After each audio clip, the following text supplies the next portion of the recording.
YouTube. My name is Cassie Lambert and this is my first YouTube video, so hello. Starting this 16-week series on my take on competing in a bodybuilding competition, specifically the bikini category. So the reason I started this and the reason I wanted to do this is I really just wanted to give people a window into what it actually takes, and the experience can be different for everybody.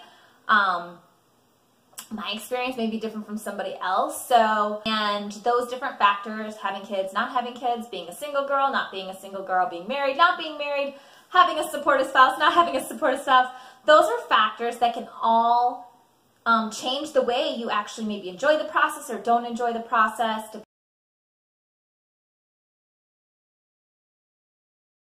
little bit about me is I'm a mom of two. I got a 4-year-old and I have a 1-year-old. I almost forgot. And I've been married for 9 years. Served in the military for 6 years. We're a military family. My husband's still in the military. And so we currently live on an Army base in California. So it's really what my daily life looks like. I'm primarily a stay-at-home mom. I do at-home business, online training and meal planning and Advocare. I got my health and wellness business. And so I don't have a typical 9-to-5 job.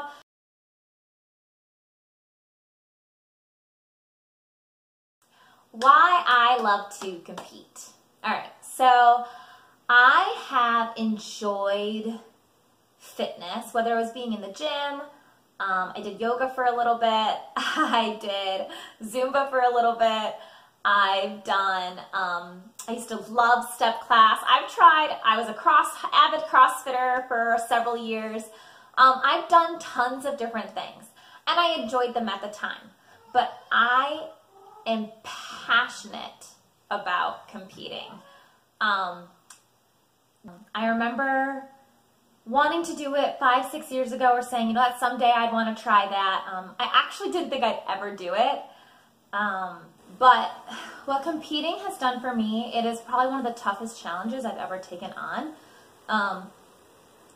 You have a coach, but nobody's going to keep you accountable in the sense of, you know, if you overeat or if you don't follow the training plan or if you don't put intensity in that training plan. It is really all about you. And it is mentally and physically tougher than anything I've ever done before. And I absolutely love that.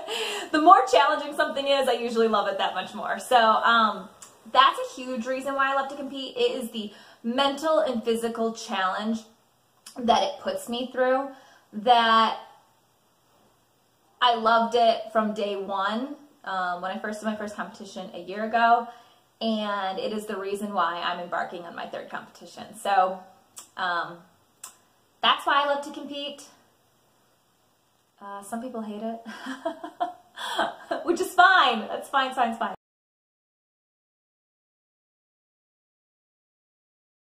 So I'm doing a 16-week prep, and that just means my competition is March 11th.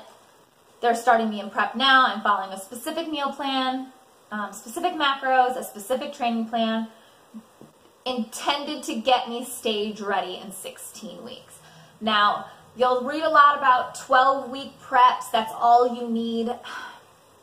My personal opinion, I think the longer the prep, the better. I think that if you do like a 16-week prep, your coach can work with you, work out some glitches in those first couple of weeks. So when you do hit that like 12-week marker that a lot of people talk about, you would have worked out any kinks that you had before. On top of that, depending on what, like if you came from like a non-fitness background, or maybe you just came from like a yoga background, a Pilates background, not any heavy weight training, if you go straight into a 12-week prep, your body may just be extremely fatigued, a lot more than someone who had been lifting regularly 6 days a week or 5 days a week. So these are all factors to keep in mind if you want to do a competition.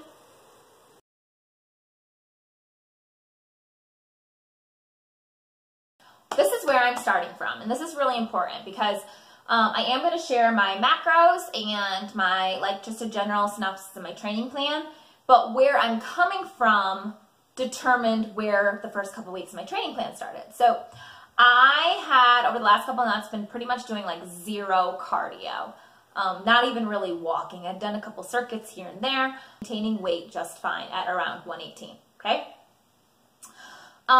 I had been taking in approximately like 17 to 1800 calories on any given day. I wasn't really tracking in the last month due to travel and stuff, but it was around 17 to 1800 calories, pretty high on the fat side. But I always stay high protein, around like maybe like 150. And then probably like 160-ish for carbs or something. But I was really high on the fat side because I had been enjoying lots of sun butter and almond butter and bacon and just those things that I love, love, love to eat. So that's where I'm coming from, okay? So that's what I was doing prior to, and maintaining weight, training 5, maybe 6 days a week with weights, okay? So gave all that information to my coach, and what they put me on, Team Wicked, shout out, that's my new coach, super excited about it. Me and my husband both have the same coach because he's going to be competing with me for his first one. And my overall macros are between like 130 grams of protein and 150. Carbs range between 150 and 175, and fats range from, I think, 50 to about 40 grams of fat. So, obviously, I'm eating a little bit less, but I have not been hungry at all. This is just week 1. I'm just finishing up week 1 now, and I have not been hungry. I've been feeling really, really good. I'm enjoying the food. It's been really enjoyable. Cardio-wise, my coaches, like, my husband's doing more cardio than me. I have 4 days a week where I have to do 10 minutes of cardio. I think I walk a couple of those days, or I walk one of the days, I'm on the stair mill 2 of the days, and then I have HIIT training on the treadmill. That 10 minutes of cardio, I tackle with, like, pretty intensely. So if it says 10 minutes walking on the stair mill, I'm kicking my own butt on it. I'm going as hard as I can. 10 minutes of cardio has like crushed my soul. I sleep so good on the days that I have to do cardio because my body just wasn't used to it. I actually had to do HIIT training on the treadmill today. I'm gonna feel it tomorrow. Once again, because my body is not used to it. And those are just things that I have to be aware of.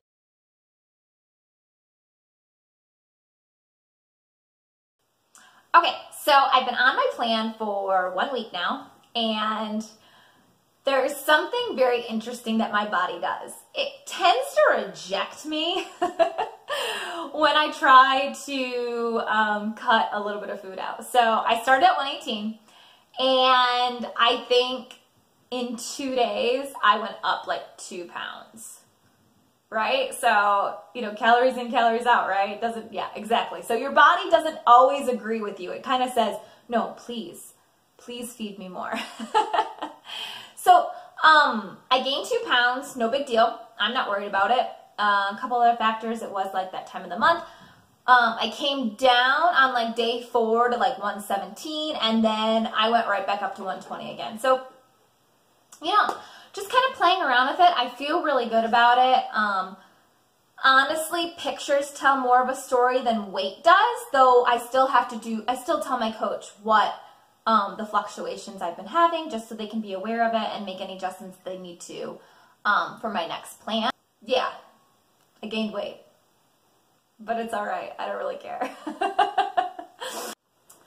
So the biggest takeaway from this is, 1, do not take my macros and run with it.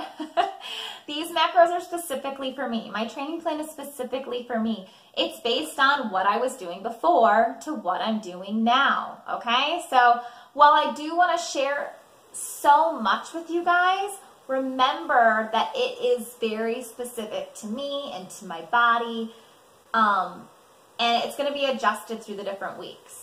Be digging in a lot more over the next few weeks, and I will constantly keep you updated on how my body's changing. And yeah, I'm really excited. So if you guys have any questions, you can post them in the feed in the YouTube, and I really look forward to sharing more with you guys. Yeah, thanks for tuning in. Bye. Because I wanted to give people a window in to what it takes to compete.